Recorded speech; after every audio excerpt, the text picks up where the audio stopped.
You don't want to be versing a champion that you haven't had too much experience. But instead of the Trundle, they're actually going to be picking up the Sejuani. It's another one. I mean, the splash arts are similar, but not the same. Yeah, so it seems like it was a mispick of Trundle Alright. and was immediately notified. So Sejuani is going to be locked in instead here for LYB. Detonator have not shown anything just yet, and this could be the pick that they were going for. They do pick up Trundle as their jungle pick of choice. Yeah, there's no Orianna, but just like clockwork, the Trundle gets picked up to counter the Sejuani. I was wondering why the Sejuani wasn't picked up, but now obviously she is coming in. Still a big question as to where the Aatrox is going to go, but in either direction, if he gets his first couple of Qs off, then Sejuani has a very nice passage into both of those two lanes. It's going to be difficult though, because it's either a Jace or a Corki that he's into, and unless he can hit the first Q, he's going to get poked to oblivion with no real counterplay. It seems like the top half of the map being picked up by Detonator, and all praise TSM, Jat. Oh yeah! For bringing us the Corki versus Azir meta. It has been foretold, it has been showcased across multiple regions around the world, and we're getting it in our first match here today of the Sea Tour. Corki on the side of Detonator, Azir on the side of LYB. I love it. I absolutely love this matchup just because it is so damn safe in the early game, which means that if you actually have to get a gank off, then you need the most creative pathing possible. Obviously, it's going to be difficult for the Trundle because Azir can always hold on to his shifting sands until he sees a jungle and just get out to safety. But with the Sejuani, it's a whole lot easier because the knock-up with the flash as well, a little bit harder to counterplay. Lux is going to be banned out here. Misfortune is going to be the ban that follow-throughs against Gary, one of his signature picks. He didn't get to use it during the LST last split, but he is very well known for this pick. Yuumi is going to be banned out here by LYB, so they take away a richest champion. And Ezreal, final ban coming out. Staple ban against Gary, very prominent on that Ezreal during the LST. Yep, very interesting. So now that everything is set in stone in terms of the bans, you would expect that Sivir is the next important ADC. Her wave clear and also her pushing ability once she gets to the mid game is way too strong to be countered, and it provides so much shove so that your team can always be first to move to objectives, but instead they go for the lane dominance, which does require a little bit of engaged potential down onto the bottom side. But like we all know, Nautilus is still up and available and a very strong engaged support. Kai'Sa's the first pick coming out from LYB. Waiting to see what Detonator decide to respond with as their pick of choice. Lucian Hover definitely works out. It means that you don't actually want to play the pushing game in terms of getting towards the Baron or the Dragon, but rather just the kill them game. I mean, why do you really need to get that priority if you can get so fed in lane? And with both of these two ADCs that want to dominate very heavily, Nautilus is a very strong contentious pick. All right, so we're going to get Lucian being picked up here by Detonator. Pyke being hovered. Pyke did get some nice 9.14 changes. Yep. Making him a lot more viable as a support. His cut now goes both ways, especially if he's able to pick up the kill or assist. Yeah. Helps him out a little bit. I believe he gets 2 cut for a kill as well now, which is quite nice. A nice 600 gold for a single nice kill. amount of damage, and also the fact that he can stun minions as he goes across. Still doesn't do damage, but it's still a very good change. However, his ultimate now does 50% reduced damage if he is not able to execute the target, which does take away from his solo lane, as well as being able to use it as a burst tool instead of an execute tool. Final pick coming out from LYB. It's the TFT man himself. Here we go. The Volley Bear support pickup. Ever since Life picked this one up in the LCK, it has been spreading like wildfire. Now, you gotta turn on your creativity a little bit in order to understand it. It disrupts a whole lot of the dashes, especially from the Pyke. If you can stop him mid-dash, which is ridiculously hard to do, by the way, because it's almost instant cast, then it completely puts him out of position. But the main use of it is primarily going to be onto the Corki that Archony has picked up for himself, because if he Valks out only halfway and then gets stunned to make sure that he can't complete the full escape, it's going to be very interesting to see this matchup. Also, there's very good trading patterns in the bottom lane. The flip, the bite, and even more importantly, the fear onto minions. Reduces all the minion damage during those bottom lane skirmishes, which can equate up to 200 damage during the early game. So a nice pick at the bottom lane is melee, but he's not against a tough melee matchup in Pyke as well as Lucian. They're just going to try and poke him out, try and get some hard engage going. But let's get on to Summoner's Rift for the first game of the League of Legends Sea Tour.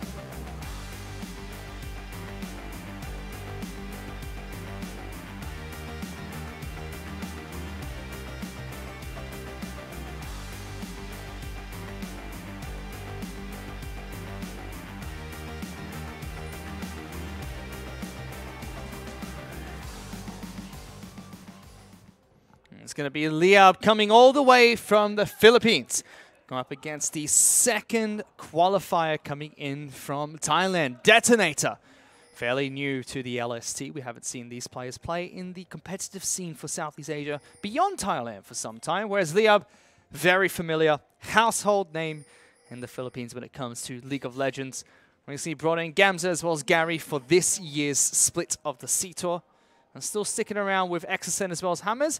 And then Dodoy coming in as the jungler. Dodoy had a really fantastic path to pro. Played at MTV's Hyperplay in Singapore, representing the Philippines as their jungler of choice. And almost single-handedly continued the run for the Philippines into the grand finals.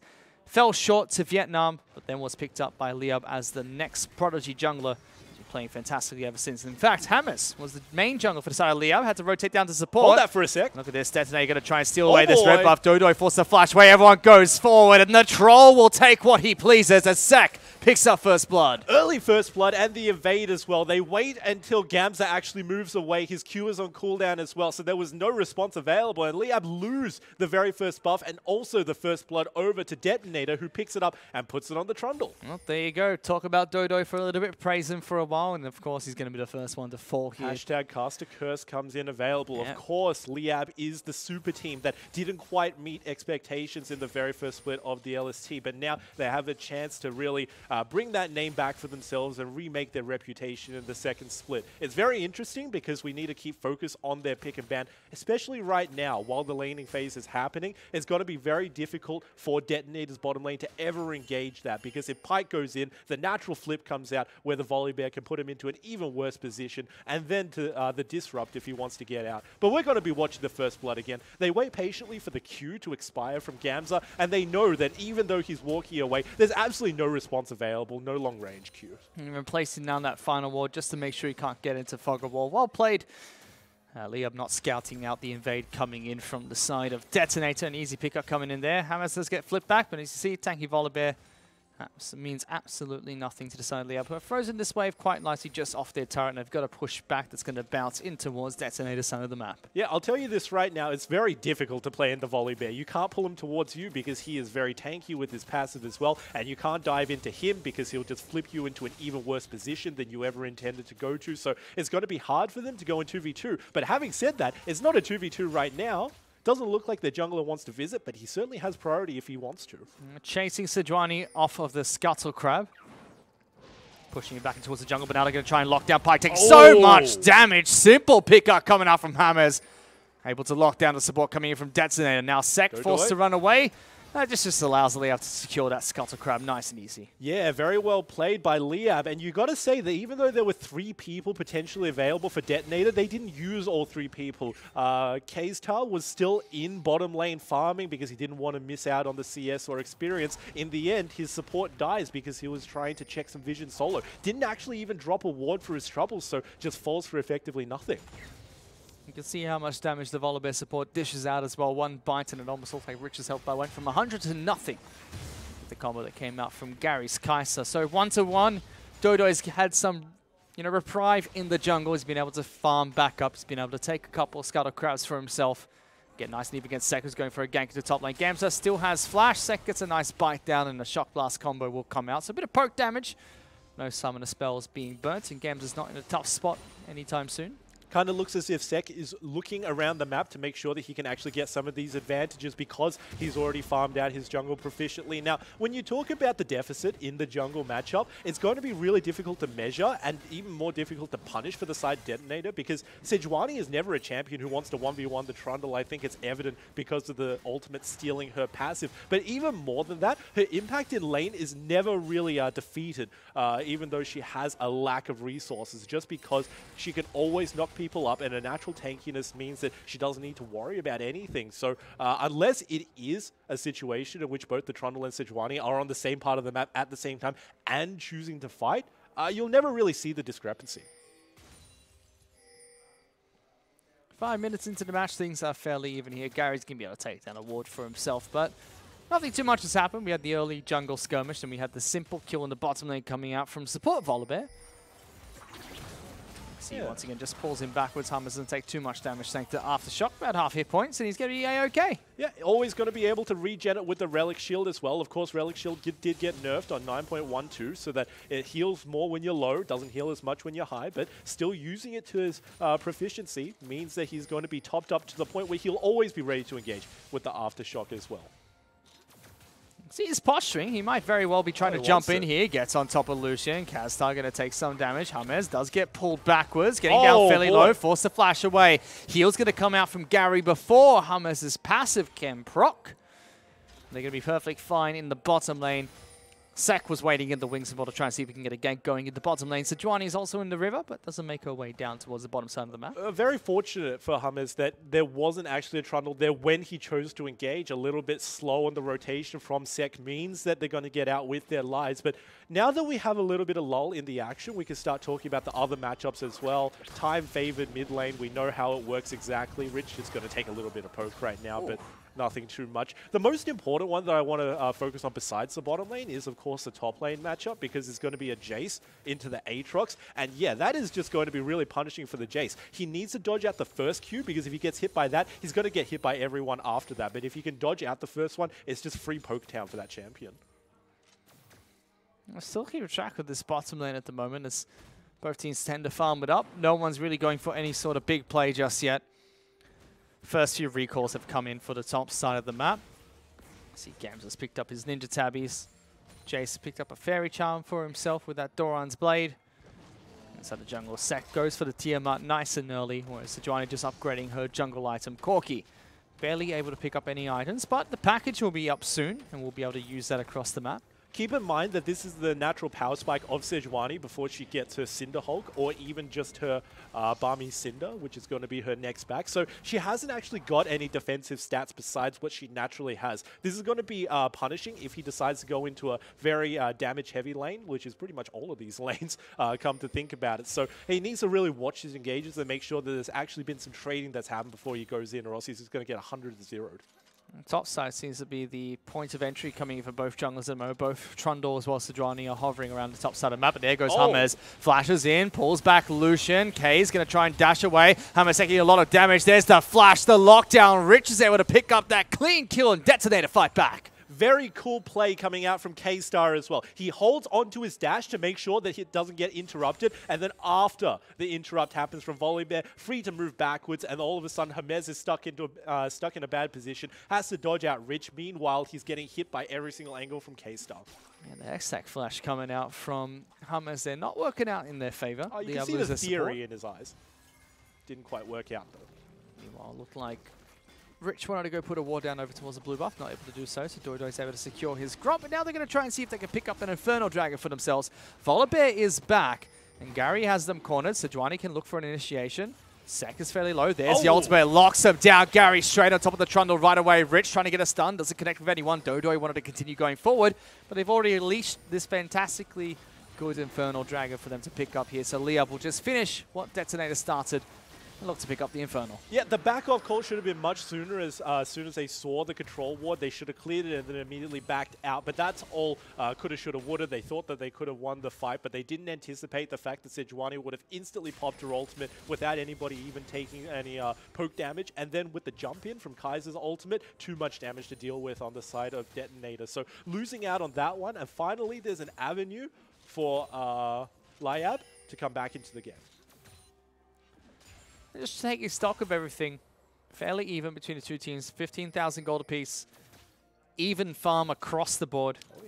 Just kills dispersed in different locations. 2 in the bottom lane for the side of LYB, 1 in the bottom lane for the side of Detonator, 1 in the jungle. Gary, though, just gets jumped on here by Kaze. The early trading is always going to go towards K-Star if it is indeed just a 1v1 scenario, because he can always heal it back with that Bilgewater Cutlass. But even using the active early on, it's 250 damage, and not really many abilities can actually do 250 damage this early on. So Gary, losing out the majority of that, has to actually back. And now we have to focus our eyes on bottom lane in terms of how many turret places they can get from this, because it is so much gold. Not many, to be exact, because Cases are down in the bottom lane. Meanwhile, Cold Feet almost getting pulled backwards.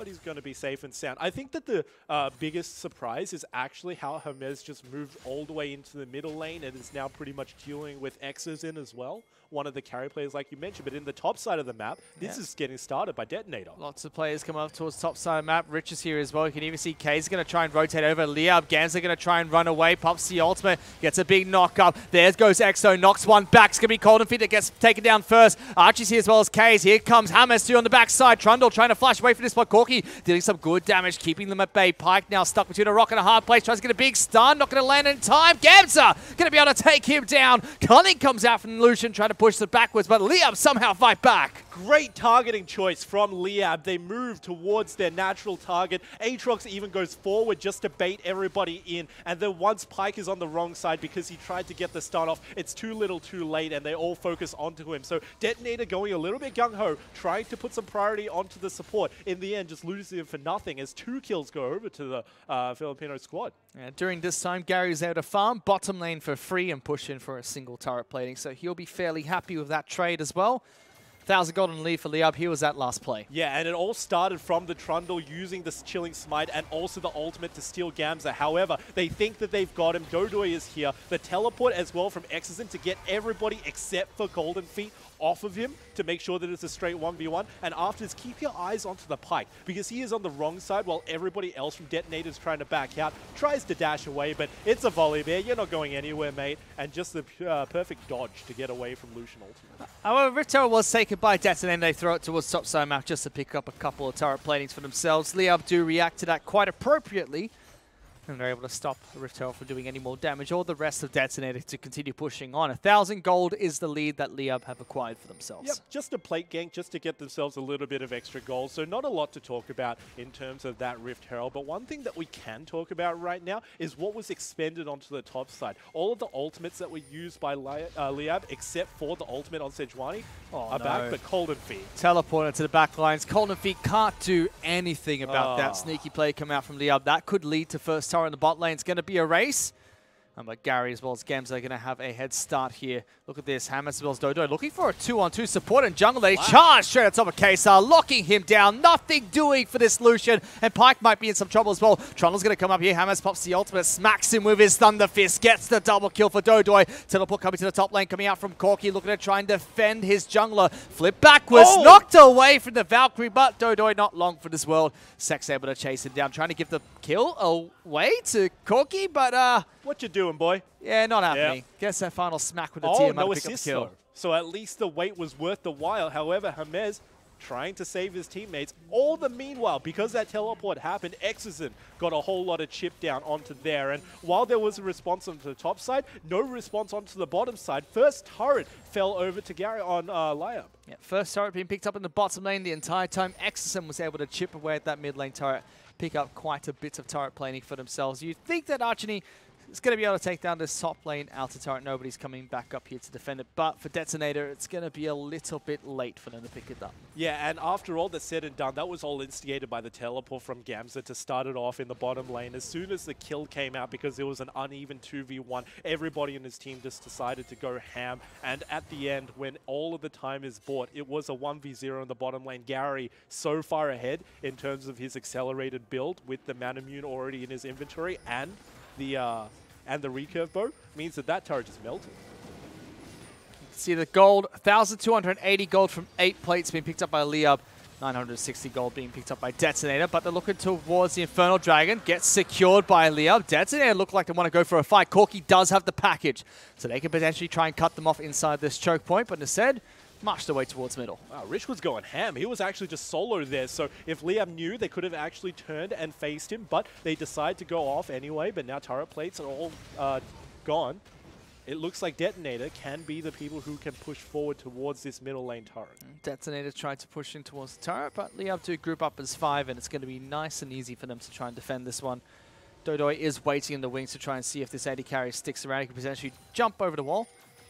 Here's our gold difference over time. You see, start of the game, the 1,000 gold lead being picked up by Detonator due to the first blood on the jungler of Dodoy very early into the match, but that's completely swung back in LYB's favor. They're now 3,000 gold in the lead over Detonator. That's the name of the game, Fish. Of course, the lane dominance was what we were looking out for in Detonator, and the fact that they are behind in all of their lanes, not to mention the couple of Infernal Drakes that went over to LYB as well, that's going to be very punishing for them. If they don't get the early game lead that they're known to run away with, how exactly can they win? It's up to them to really coordinate it, but the later this game goes, the worse the scaling goes for this team. They're into an Azir and also a Sejuani with the tank, of course, can't be stolen, but oh, well played coming out from Sek. Cancels the dash from Sejuani. Damn. Forcing Dodoy to flash over the wall. I mean, as much as LYB are in control of this game, it just seems like Sek has Dodoy's number at this point in time. It's all individual mechanics, and if that's what we were looking forward to in the early game, then it still comes out strong for Detonator. You got to give them praise for that. They definitely know when to use all of their abilities, and they do things off of reflex that are very smart. But both teams have decided to park their 80 carries in the mid lane, so they're going to continue to farm up in this mid lane. Bilgewater Cutlass, sorry, what's it called? Blade of the Ruin King already complete for the side of Lucian. Whereas Rageblade coming up for Gary after picking up the Manamune nice and early, as you do on Kai'Sa at the moment. Yep, the mid-game spike definitely does favor Detonator, even though they are behind in terms of the gold. If you take a look at it, it's starting to get to the point where you really start sweating because it's over 3k and it's only 16 minutes in. Double Infernal as well. You really start to wonder whether you can win these fights or not, or even just the even trades. But if you can get the engage, even though there's damage that goes down at the K-Star because you get no choice over which targets your Kai'Sa Q hits, then he'll be able to heal it up just fine. And that's one of the punishing things about the Lucian. The Blade of the Ruin King build means that he'll always have the early skirmishes, but on the flip side, of course, the scaling will never be away from the Kai'Sa, just because the later the game goes, the more her evolutions will be. Top lane is turned into the new mid lane as Archony as well as XSEN continue to do battle, just shoving waves into one another. Trinity Force Sock Boots already complete for Archony, has a Corrupting Potion as well, whereas XSEN completing the first 1.5 items for Azir. Nash's Tooth done, Lost Chapter to boot as well. Also very interesting that the Lethal Tempo was picked up by the Azir. Usually we've seen the switch over onto Electrocute much more, just because you need the instant burst damage to complement the DPS that comes out from the champion. But I want to turn our eyes towards the top lane in specific, because obviously 0-2 means that there's not a lot of resources onto the Jace, and it's reflected in his build because he's got a Yuma's Ghostblade and also an Executioner's Calling. Just wants to get the lane for himself very well, and obviously the Executioners is still going to have an effect onto the Volibear when his passive procs, but even in the 1v1, you got to say that it is just a minefield for him because he always has to watch out. Rich. Oh no. That's a dead man. Actually not. Okay. Thought he was to be caught out there, but smartly uses his stealth and then puts down a ward before LYB can react to him being there. Manages to get out with his life, Very but he nice. has to use his stealth even inside of his own jungle Fish. And now it's going to be a teleport coming into the mid lane to try and protect this turret. That's coming out from Lucian as well. So 3 teleports on the side of Detonator, only 2 being picked up by LYB in this match. It's a very speedy team, I'll give him that. However, it does mean that they're just stalling out. They want to buy as much time as they possibly can. Buy for what? Next Infernal? Then it's game over, LYB? No, yeah, it's that's what I was about to say, because it doesn't look too good the later this game goes for them. So they definitely need to use it in terms of rotating much faster. They still got it available onto Archony and also Golden Feet. Archony will have his package very soon. Generally, Corkies don't go towards 3 packages because competitive games at the very least, don't last that long. But in the bottom lane, this is interesting. Oh, they'll be able to catch him out nice and easy. Gams are going to charge forward. Golden Feet's able to escape for now, but Pyke just brings it further forward. That's it, striking distance. Gamsa picks up a free kill. Here comes Gary in the bot lane, making sure Dodoy secures the double. And even though Aatrox got nerfed onto this patch, you can't even see it. Sek is coming, and so is K-Star, but 2v4, I don't think that this is enough. Corky's in the wings as well. Got the package available, but they're going to disengage as Infernal Dragon has respawned. Teleport is available for Golden Feet to try and join this fight if they choose to fight over the Infernal. Now a package is available, but Corky's nowhere to be seen. He's actually going all the way towards top side of the map. Yeah, he wants to try to stop the Azir from pushing in, which means that this Infernal will go over 3. 3 Infernals going over to LYB. That is ridiculous, Fish. I mean, you can't really calculate that. That's 24% extra damage, but into the bottom lane, the startup with the ultimate from Sejuani, and also the Aatrox moving backwards so that the Sejuani can start tanking the turret, means that you can't even notice that Aatrox doesn't have a revive anymore. Rich hooks him backwards as well, and he Gamza says, thank you very much. I would very much appreciate being closer to corner feet for that final auto attack. Pulls him back for the free kill, and you can see how much it has completely snowballed in Liab's favor. You can take a look at the ranking in terms of gold moment. Exerson, Gary, and Gamza lead the charge with only 2 players of Detonator, which is Lucian and Corki, before we see Dodoy back on the map. And it seems like just been the farming fest for Exerson here that's got him to the top of the table. 8,150 gold, and he's 1-0-1. Yep, not the flashiest player out of all of his team because everybody else has been skirmishing non-stop. However, the core mechanics comes out strong naturally because he can get so many lanes, and he also knows which ones to prioritize in order to get free CS. Does mean that he's been so far ahead of his lane opponent. And in terms of straight damage, with the exception of the package, you got to say that Exerson is much more of a threat for his team in general. So it will be up to Archony to use that package to its maximum efficiency. Still can use that to engage a fight, but the question is who exactly follows up afterwards, because you've got a Pyke who can dash in and also a Jace, neither of which are tanky. Azir is 20 CS up ahead of Corki at the moment, so we'll be pretty happy with that.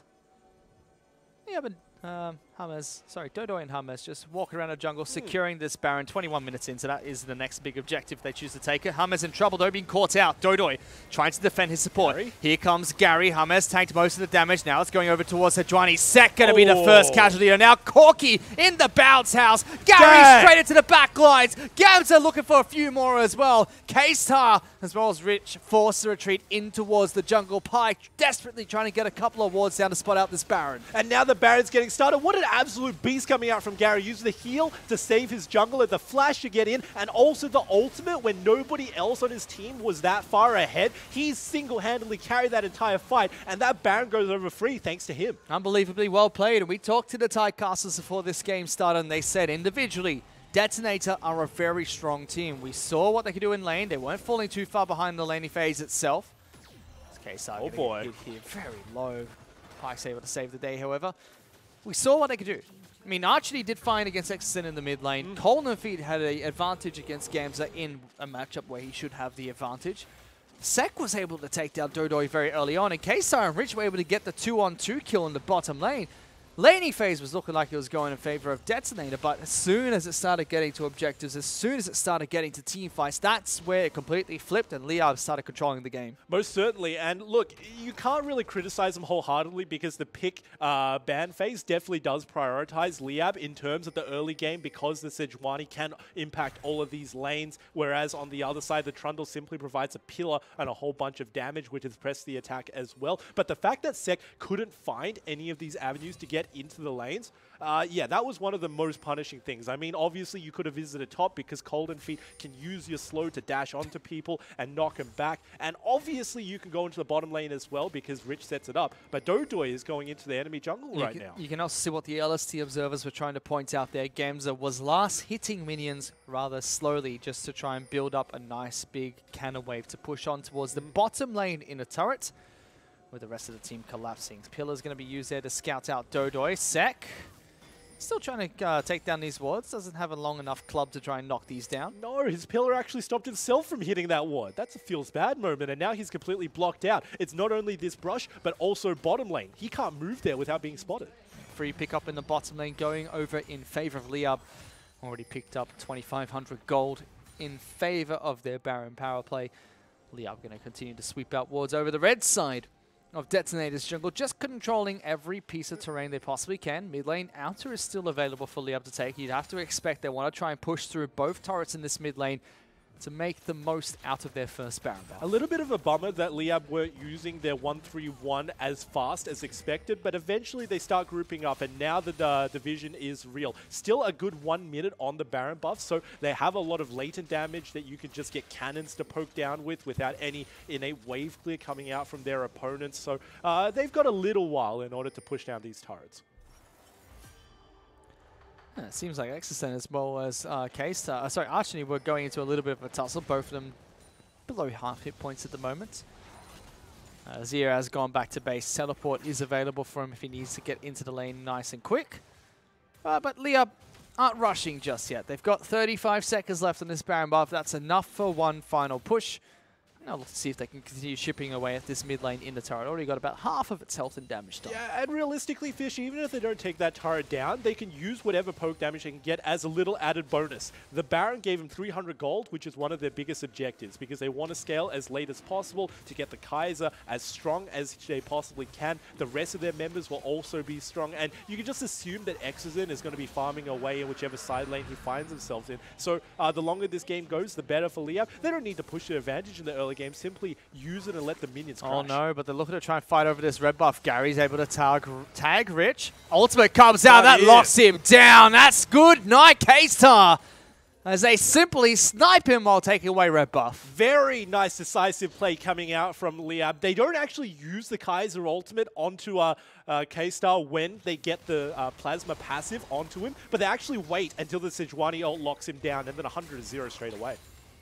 Easy pickup coming out from LYB. Now they're definitely going to continue pushing in towards this mid lane. Almost 4,000 gold being picked up off the back of that Baron play. Even more if they can continue pushing for these turrets without Lucian there. Should be an easy task, but have not been able to push effectively. You can see the 4 carries from the side of LYB ahead of the 4 carries coming from Detonator and Hummers.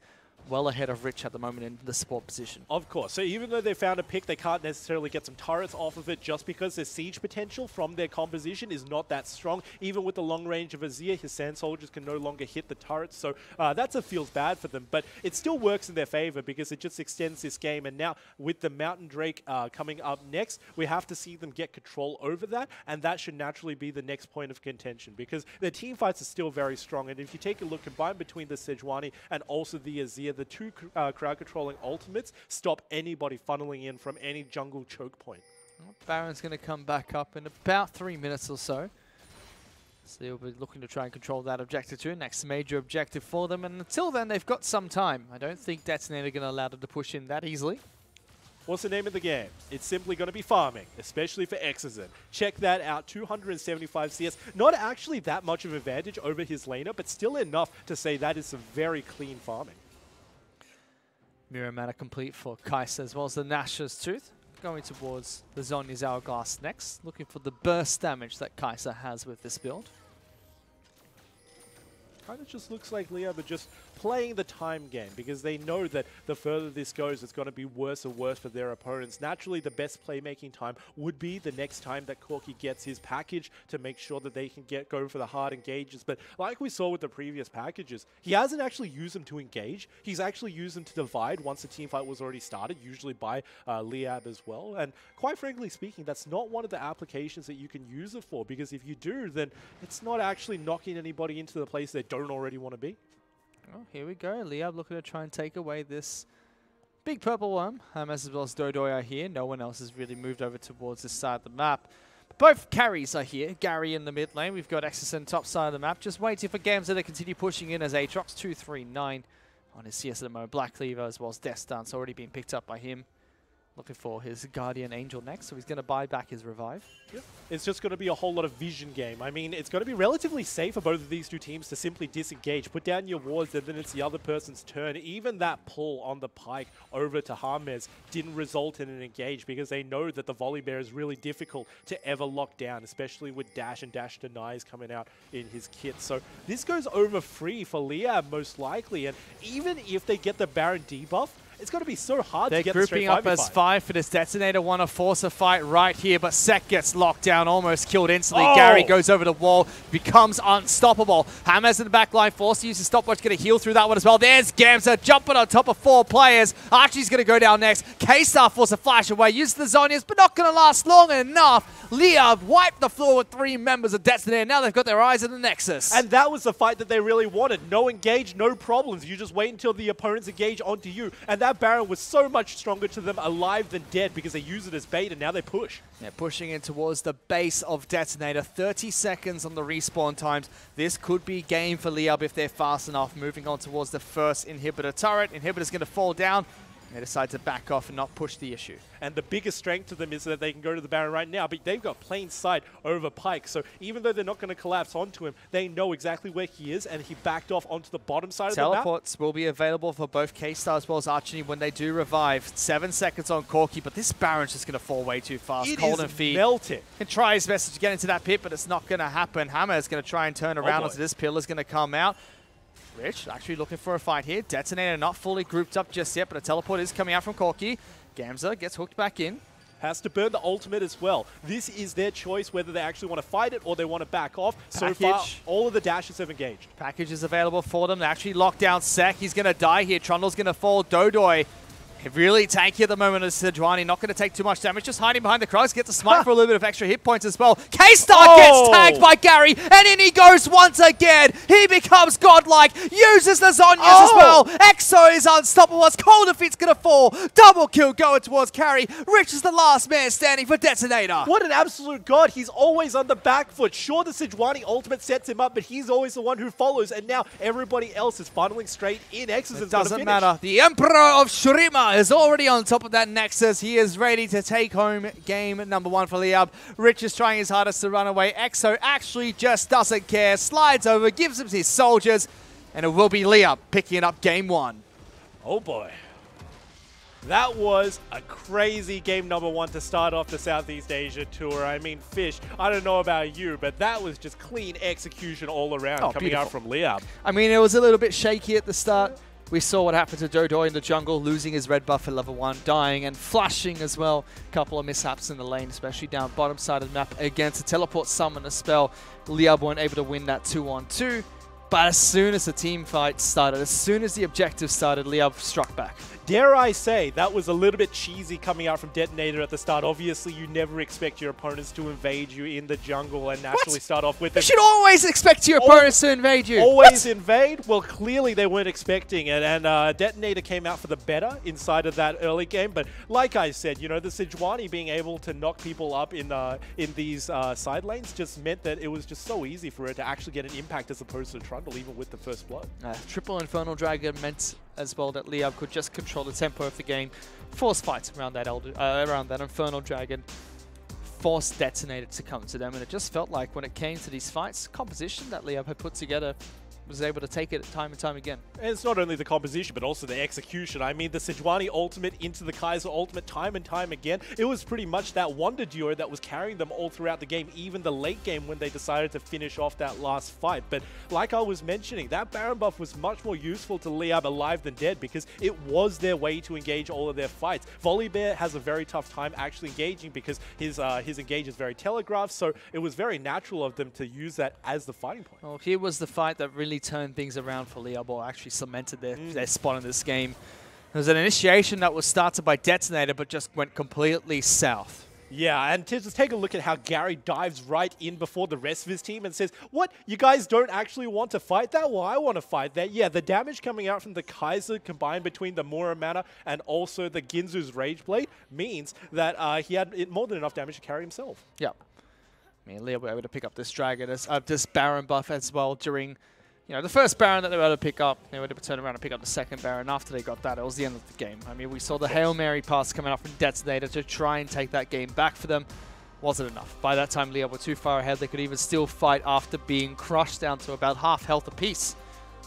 That was the advantage that we saw combined between their massive advantage and also the Infernal Drink. So yeah, it was pretty much just them trying to find the fights wherever they could. It was natural that the game took a little bit longer than we would have expected because there wasn't so much siege potential, but everything was executed according to plan.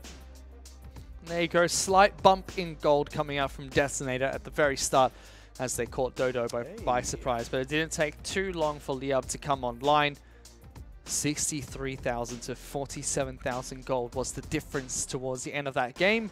And with that, LYB are going to take game number 1 of this best of 3 series. Of course. So LYB, they have the advantage, and going into game number 2, if it ain't broke, don't fix it. It's always the onus on the team that didn't pick up the victory to actually change. And it's Dodoi, after falling to First Blood, who is able to pick up MVP for his performance in the jungle on Sejuani. Of course, influencing all of the lanes and also being able to bounce back after being so heavily demoralized from that red take and also the first blood.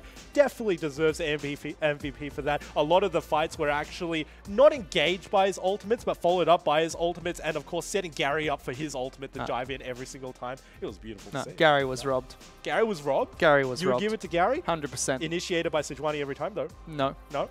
he initiated with his W half the time. Thank you very much. He dove into that back line. He was like, look at me, I'm a Tank Kaiser. All the way to the very final team fight. It was Tank Kaiser. Let's go. Yeah, I'll have to agree that he actually did start some of them. But Gay was robbed. You can't die at red buff level 1, burn your flash, and get MVP. I'll argue that it's not just because we were talking about the early games so much coming in for Detonator and how they were strong in all of the lanes.